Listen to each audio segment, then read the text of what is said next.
In 2019, my grandparents took me to Walmart and they told me I could pick out something to buy. So, spur of the moment, I decided to go to the front of the store and pick out a pack of baseball cards.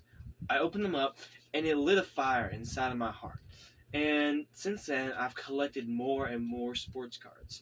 And I've been collecting for around 5 years now, and I've amassed a collection of thousands of these cards. So I decided this is a topic I'd feel great to talk about. So let's go back to the beginning.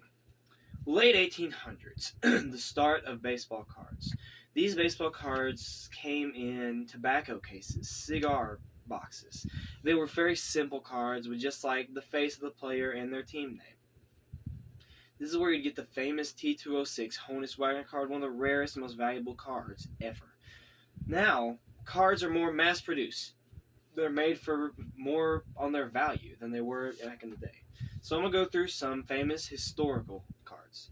Start off with baseball, probably the biggest card market. You've got the Mickey Mantle 1952 Topps rookie card. Greatest selling sports card ever, $12 million.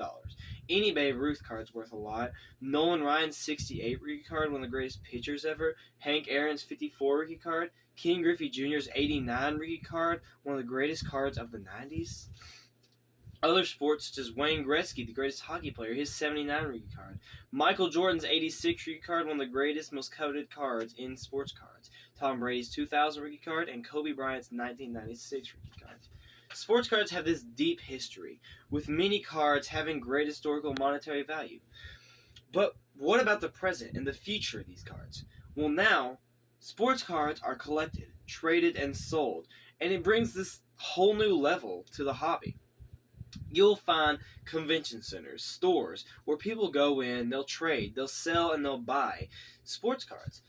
But how do they know they're getting their money's worth? How do they know this value? Well, different factors come into play here. First off, you have grading.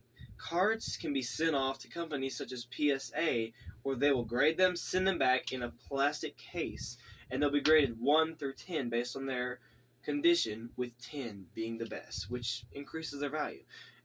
You can also find special cards. The base card is just your average card. You can also find parallels, which will be different.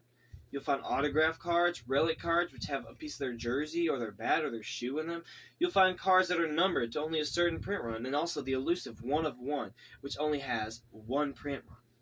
The market and demand of these cards depends on other factors as well, such as their brands. Topps and Panini are the two biggest brands in the sports cards world right now, which each have different sports markets, such as Topps with baseball. Panini has basketball and football. Players also come into play here. You have veterans that are playing now that'll be worth a lot of money in the future. You have old Hall of Famers, which are worth a lot of money now. But you can also invest your money in prospects, which might do well in the future. And that's where the fun is. So these factors all contribute to the buying and selling of sports cards today. So now I'd like to showcase some cards of mine that give you a good look into the sports card world. Here is Freddie Freeman's 2011 rookie card. One of my favorite players. I had to get this card.